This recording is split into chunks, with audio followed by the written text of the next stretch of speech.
मुख्यमंत्री देवेंद्र फडणवीस आज दिल्ली दौऱ्यावर जात आहेत। दिल्लीमध्ये काही वरिष्ठ नेत्यांच्या भेटीगाठी ते घेणार आहेत, तर महाराष्ट्रातल्या राजकीय विषयांवर चर्चेची सुद्धा शक्यता आहे। जेएनयूमध्ये विविध कार्यक्रमांना आज ते हजेरी लावणार आहेत, तर कुसुमाग्रज मराठी भाषा अध्यासन केंद्राचं उद्घाटन हे मुख्यमंत्र्यांच्या हस्ते होणार आहे। त्यामुळे दिल्लीमध्ये आज महत्त्वाच्या राजकीय घडामोडीही असतील।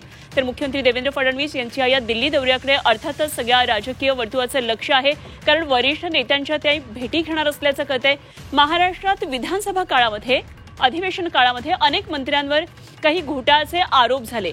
कथित हनी ट्रॅप प्रकरणाच्या पार्श्वभूमीवर देवेंद्र फडणवीस यांच्या दौऱ्याला हे विशेष महत्त्व आहे आणि देवेंद्र फडणवीस यांच्या दिल्ली दौऱ्यानंतर महाराष्ट्राच्या मंत्रिमंडळामध्ये बदल होण्याची सुद्धा शक्यता वर्तवण्यात येते। त्यातच देवेंद्र फडणवीस यांच्या नेतृत्वाखाली कुसुमाग्रज मराठी भाषा अध्यासन केंद्र सुरू होतंय। 17 वर्ष रखडलेलं हे अध्यासन केंद्र आता सुरू होतंय, त्यामुळे महाराष्ट्रासाठी ही निश्चितच अभिमानाची बाब आहे।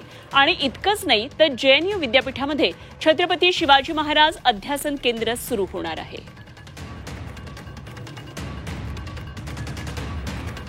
आणि या संदर्भात आणखी सविस्तर तपशील जाणून घेऊया। आमचे प्रतिनिधी ओम देशमुख आपल्याबरोबर जोडले गेलेत। ओम, आज मुख्यमंत्र्यांचा दिल्ली दौरा आहे, विविध कार्यक्रम आहेतच, मात्र त्याचबरोबर काही विशेष राजकीय भेटीगाठी सुद्धा होतील। महाराष्ट्रात नुकतंच अधिवेशन संपले, या काळामध्ये आपण पाहिलं राजकीय वातावरण विविध मुद्द्यांनी चांगलंच गाजलेलं होतं। काय नेमकी चर्चा होऊ शकते, काय काय मुद्दे घेऊन हा दौरा असू शकतो?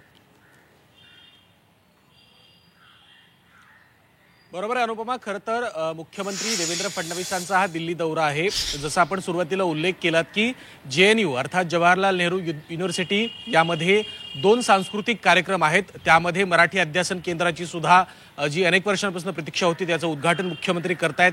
यावेळेला दोन्ही उपमुख्यमंत्री सुद्धा सोबत असतील असं देखील कळतंय। परंतु जर आपण पाहिलं तर 3 महत्त्वाचे मुद्दे आहेत। एक म्हणजे जेएनयू मधला कार्यक्रम असेल, दुसरं म्हणजे राज्यामध्ये ज्या पद्धतीने गेल्या काही दिवसांमध्ये महायुती सरकारवर मंत्र्यांच्या वर्तनामुळे आक्षेप घेतले जात आहेत किंवा इमेजचा प्रॉब्लेम कुठेतरी तयार होतोय, याची देखील चर्चा या दौऱ्यामध्ये होते का आणि वरिष्ठांच्या गाठीभेटी मुख्यमंत्र्यांकडून घेतल्या जात आहेत का, हा सुद्धा मुद्दा आहे। आणि तिसऱ्या बाजूला ज्याची चर्चा सातत्याने गेल्या काही दिवसांपासून सुरू आहे ती म्हणजे केंद्रीय मंत्रिमंडळामध्ये सुद्धा काही फेरबदल होण्याची शक्यता आहे।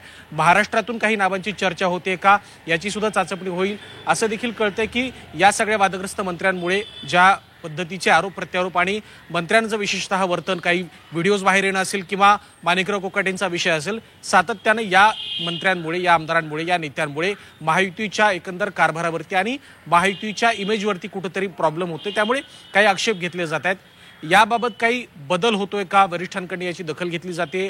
खरं तर विधिमंडळ अधिवेशनाच्या काळामध्ये जे काही प्रकार घडले असतील त्याची केंद्रीय नेतृत्वाकडनं खरं तर दखल घेतली गेली होती, त्यामुळे या गोष्टींचा नेमका काय परिणाम होतोय, महाराष्ट्रात काही फेरबदल होत आहेत का? जसं तुम्ही उल्लेख केलात की या भेटीनंतर महाराष्ट्रामधल्या मंत्रिमंडळात सुद्धा काही खांदेपालट होण्याची शक्यता आहे।